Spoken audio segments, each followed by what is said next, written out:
Hello, it's day 276, and I'm going to tell an unpleasant story.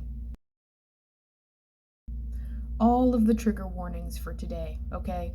If you're any kind of sensitive person at all, you probably want to skip this video. This one's not for you, because we're going to some dark places today. And I can't even really tell you why.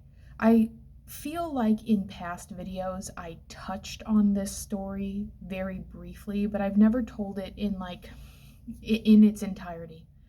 I'm not even sure why I would tell it in its entirety.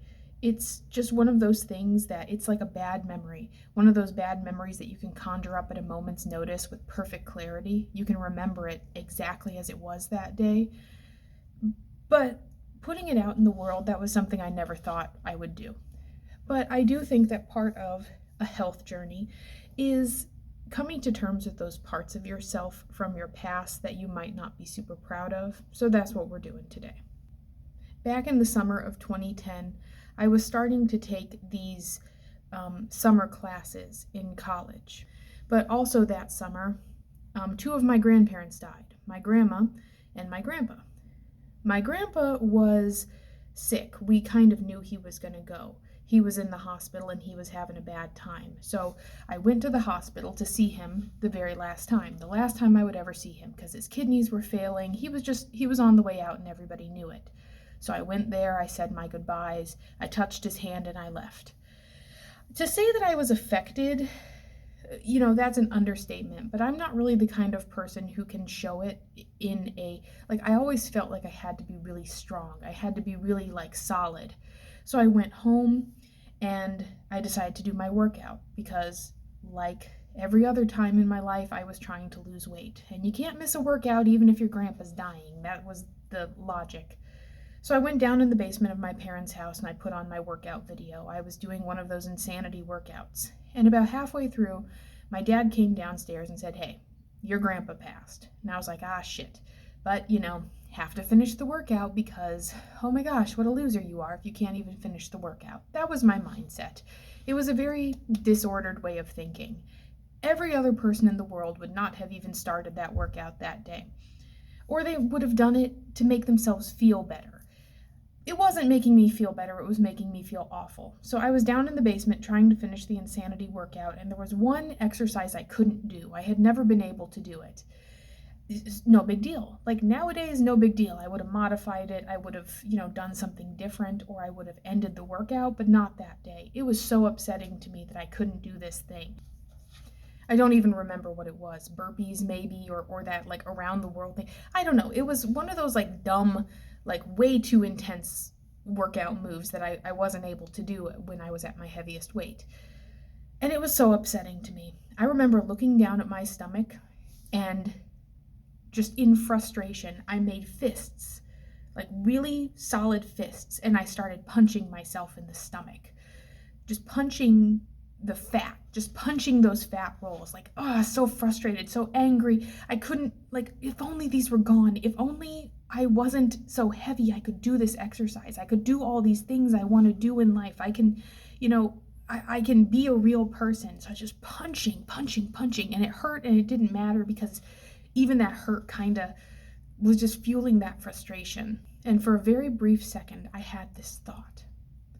I could cut it off. I could cut the fat off of my stomach. If I went upstairs and got a knife, I could cut the fat off. And it would hurt a lot. And I would go to the hospital, but it's not like they would sew my fat back on. They'd just, close me up, and then I'd be skinny. And that was the scariest thought I've ever had. That was the most disordered and unpleasant. It was like something from a horror movie. It was like a monster took over my brain. All those years of bullying, all those years of being looked over, being passed over, and now a death in the family of somebody who really, was very important to me. I lost my mind in that moment. And I do think that if I had been in the kitchen or upstairs where my hunting gear was, I would have come really close, is what I'm saying. Now, I never actually did any of that, and I've never self-harmed, but just the memory of how serious I was in that moment of, I would have done that, just how serious I was feeling, is really scary to me. And whenever somebody comes at me and says something like, just try harder, go on a diet, just eat less and do more, just work out, just cut sugar out of your diet. It's so easy. Just cut, like 200 calories off of your diet in a day. Anytime somebody comes at me with really trite advice like that, that memory of that moment in my life, that was the culmination of a hell of a lot of diet culture coming to a head. I would have rather done that than be fat anymore. And I think that's part of what I like about intuitive eating. It's very self-controlled. I don't mean like self-control. Have self-control. Don't eat that donut. I mean, it's self-controlled. I'm the one making the decisions. I'm the one making the plan. I'm not being influenced by these outside forces that are sometimes opposing outside forces telling me, you have to be fit, you have to be skinny, you have to eat more of this, you have to eat less of that. It's not something being imposed on me. I don't really know why I'm telling this story today, but I think that if you're a fat person who's been fat your entire life, I bet you can relate on at least some level. That desperation, that horror of what you are and the body that you're trapped in that nobody will ever approve of. I think that there are bullies out there who probably need to hear that story too, because I don't think bullies really think about the culmination of where their hatred goes, of where their disdain and disgust actually takes people when it comes to the end of the line. The end of the line of bullying is pain and violence, either toward yourself or toward other people. I'm happy that I'm at the point now where I work out because I want to, not because I feel like I have to. If somebody close to me were dying today, God forbid, I would not go and do a workout. I might do one later to make myself feel better, like a couple days later, but I wouldn't force myself into it the way I did back then.